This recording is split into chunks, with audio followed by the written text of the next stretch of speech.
parce que man maag yéen a bokk kii sama njaboot la man yow yaa ko jur waaye man lay sama njaboot tey man may papa man may yaayam kii man may papam man mooy yaayam bul ragal dara awuñu la pour def la lenn dañu la war rek pour dimbale sa doom bii pour dimbale la yow mii dañ la rek sant nag man dama lay sant man personnellement man dama lay sant lii ñaaw na trop nag ñaaw na métti na waaye gënul la man xam naa ne gënul la yow gënul la waaye danga ko def pour mu des fii ci kër gi waaye bu soobee yàlla jàppal ne am nga dimbal yow dina la dimbale li nga soxla dina la dimbale ba nga xam ne dimbale nañ la dina la sa doom bi yéen ñaar ñu boole leen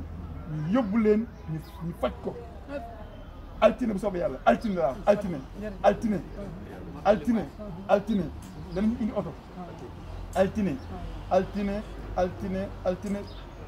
ci 11h altine ci 11h incha allah rabbi danañu indi oto andi ay yére jox ko mu sol suba sax mën na la nekk ëllëg waaw suba ci dimanche bi altine day sori mais suba ci dimanche bi suba ci ngoon dinaa fi ñëw indil ko ay yére ñu ànd ñu dem l'hôpital bul xalaat dara nag doo fay dinaa la jox ceeb jox la dëwlin jox la lépp loo soxla ba moom ñu faj ko bul tiit bul jaaxle suba laa wax suba bu soobee yàlla suba ci ngoon danañu ko jël si su ma delloo léegi nii ñu waajal ko parce que fi mu nekk nii boo ko yóbbu nii dafay xaw a compliqué dinañ ko indi ay yére solo ko yéen ñaar ñu ànd ñu dem hôpital toppatoo ko nag ba li nga xam ne noonu nga ko bëggoon ci moom mu nekkee ko noonu amin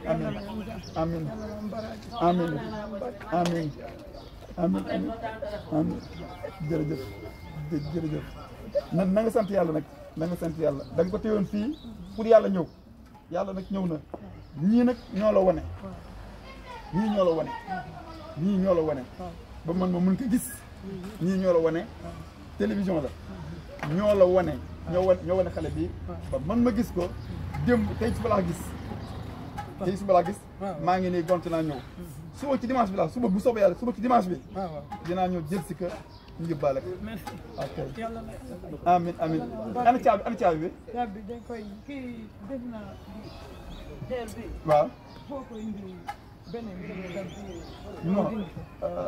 amul caabi am na mais def naa bant nangul dem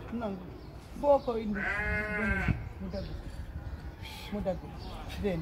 pullo arɗo ɓay kamɓurte nan dolo arɗo ñaani caabi o waɗi ɗuma o heero o tappi cottata o tappi ko doon jéem a dajji léegi dafa bloqué caabi mu tukki moom moo ko doon jéem a dajji waaw bu boog ñu indi si saa dag ko léegi suba ñu indi si saa dag ko waaw bàyyi ko mu ñëw xoolal moom yaayam day bëgg mu nekk ci biir pour sax mais moom moo naan fii lay génn toog fii waaw dëgg la bu ko defee xale yi ne man leen déedéet bàyyi léegi mën naa boo ko dindee léegi suba doo ko fekk non moo tax ma nañ ko bàyyi nii buñ ko dindi voilà buñ ko dindi parce que li tax moom mu téye ka gis nga ñii man du ma leen reproché dañu naan famille yi mère yi mais man du ma ko wax parce que ku yeew doomam gënalu ko kenn du jur sa doom di ko yeew bëgg ko sax moo tax nga yeew ko médecin dana opéré dana jël biir xotti xanaa loolu gën a métti xanaa mais pour faj la kon kii dafa yeew pour bu mu daw buñ ko dindi woon tey suuduñ ko fekk mais bu subaa bu neexee yàlla laata ñuy ñëw danañu ko dindi wala bu ñëwee ñu dindi ko xam ne dañu koy jël rek dëgg daal di yóbbaale lii la waaw mu sang waaw bu xëy mu sang man mo ha banndo lawdi awa so Allah jaɓi anan awa ko janggo ɓe arta jàng inchallah jàng inchallah bakay mi ngi noonu amin kon li amul caabi kon fi ne nii oui, comme vous l'avez si bien constaté, nous étions venus donc rendre visite à cette dame malade mentale qui a été enchaînée par sa mère ici donc au niveau de l'Ouest Foire. Nous regrettons cette situation que nous avons trouvé une personne ne jouissant pas de toutes ses facultés mentales, attachée comme un animal, pire qu'un animal. C'est l'occasion pour moi de réitérer mon appel au chef de l'État Macky Sall, à l'ensemble de son gouvernement, au ministre de la Santé et de l'Action sociale, mon ami, mon frère, pour que des moyens soient mis à la disposition de l'ASSAM. L'ASSAM, qui est l'association sénégalaise pour le suivi et l'assistance aux malades mentaux, afin que nous puissions prendre en charge les malades mentaux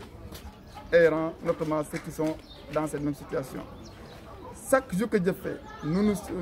les Sénégalais nous interpellent pour la prise en charge des malades mentaux. Dans ce pays, nous sommes les seuls, je dis bien, nous sommes les seuls qui avons la prérogative de prendre en charge ces malades mentaux errants. L'État du Sénégal ne disposant que l'hôpital psychiatrique de Thiaroye. Et l'hôpital psychiatrique de Thiaroye n'a plus de place pour les malades mentaux errants. Nous avions un centre à Kaolack, un centre flambant neuf construit sur 4 hectares par le régime du président Abdoulaye Wade. Et ce centre est confisqué puis fermé jusqu'au moment où nous vous parlons. Les malades mentaux au Sénégal sont dans le désarroi et nous n'avons pas de moyens.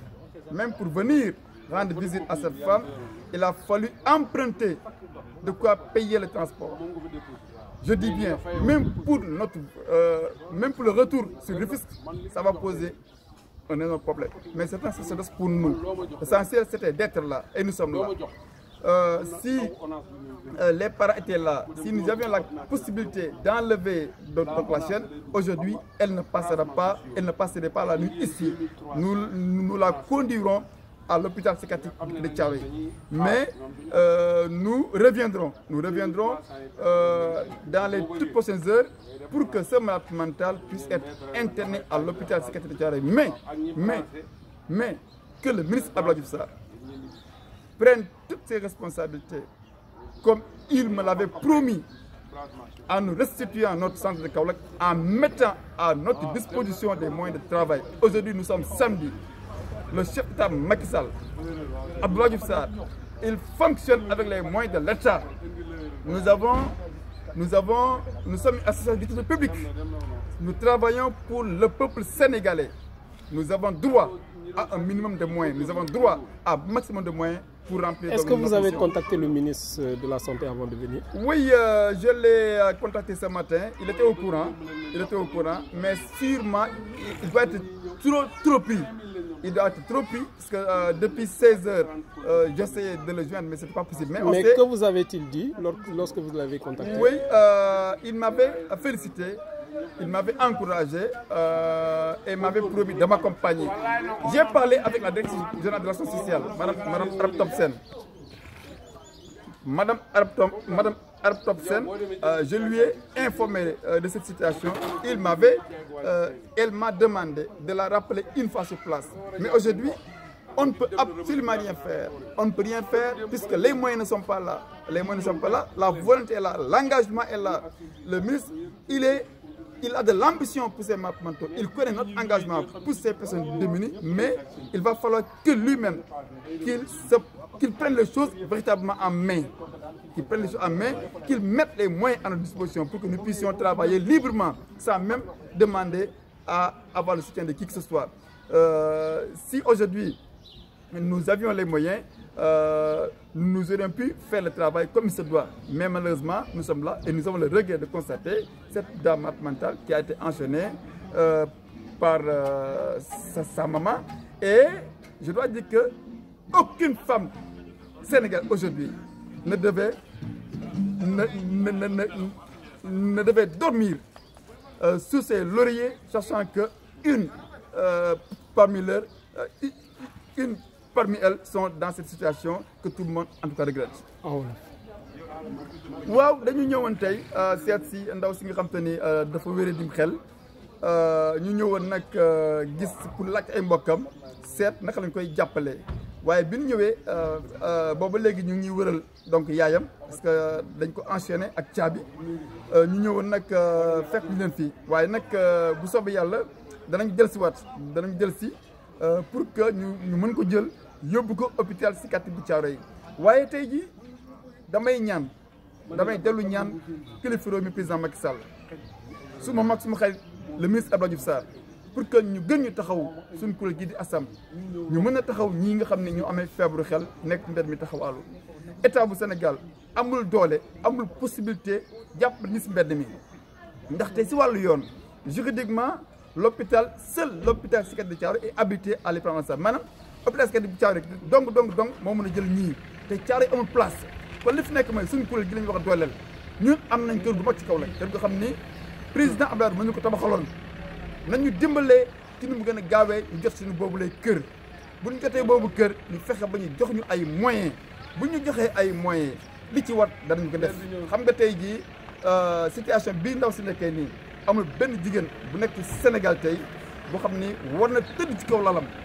président Macky Sall Abdoulaye Diouf Sarr ñi ngay dawee ci moyen état bi ñun li ñuy liggéey askan ñu koy liggéeyal te ñoo ngi nii ci coono la ñuy wéyee waaye nag bu soobee yàlla mbir mi kii di ab ki am feebaru xel lépp lu ci war bu laajee ñëw ëllëg daanañu ëllëg bu laajee tey ñëbbu ko tey daanañ ko yóbbu tey pour que situation bii en tout cas ñu mën say génn ñi si mbedd mi ñu ngi dund lu métti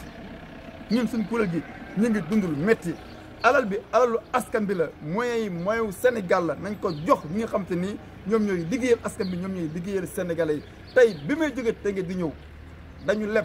même transport dañu leb passe pour mën a ñëw fii nii loolu def naa ne il faut que sénégalais xam loolu ñun kenn fayuñu kenn liggéeyloowuñu ñun ñu am yéene suñu réew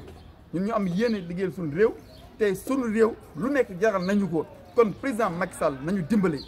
ministre Abdoulaye Diouf Sarr nañu dimbale bu ko defee ñu amee feebaru xel ñaar fukki at ku ko def ci benn liggéey gëm nga ko amul ku déggul Ansoumana Dione ci réew mi ñaar fukki at boobu léegi maa ngi daw maa ngi xeex nañ ma dimbale en 2000 ba may jóg ku ma waxoon ne en 2020 situation bi nii lay nekkee du ma ko gëm te ba léegi nii fa mu nekkoon en 2000 da nekk en 2020 kon jot na président Macky Sall ministre Abdoulaye Diouf Sarr suma mag suma xarit nañu laxasaayu taxaw ñu amee feebaru xel